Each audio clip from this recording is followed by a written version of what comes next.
জগদীশ গোসাই সেই মতুয়া হলে বলো আমার নিকটে, তবে কোথায় কাকে নিয়ে সেই জলের উপর হাঁটে?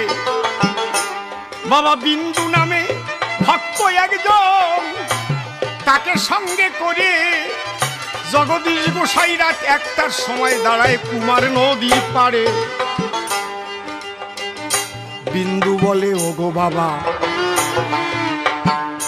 বলো দেখি তাই, কেমন করে ওপার যাব, ঘাটে খেওয়া ভাই।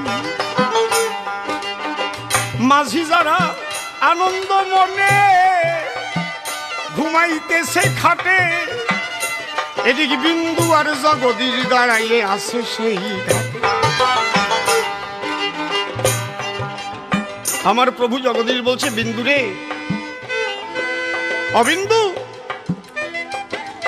যিনি ভব সিন্ধু পারের নাবিক, একবার তারে ডাক। এ তো ছোট্ট নদী, যেদিন জগতের কেউ রবে না, একা একা যেতে হবে।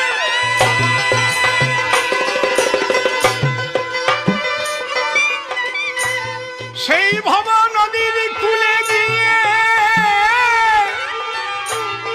সেদিনকে পার করে দেবে। যার নৌকা তারি নদী, হাসে পার করে দেয় যদি।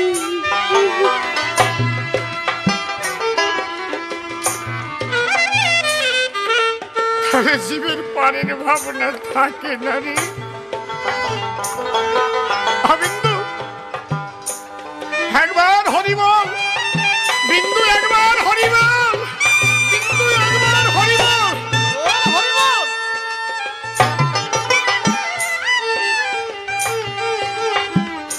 প্রভু জগদীশ ডেকে বলে, বিন্দু আমার কথা নে, আমার গা শুয়ে দিয়ে জলের উপর দিয়ে হাঁটা।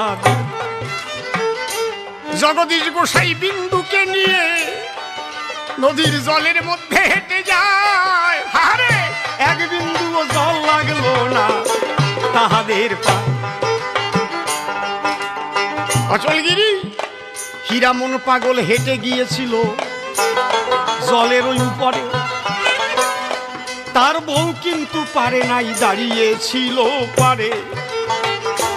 তার বউয়ের মনে সন্দেহ ছিল, যদি জলে ডুবে যায়, কিন্তু বিন্দুর মনে এক বিন্দু সন্দেহ তো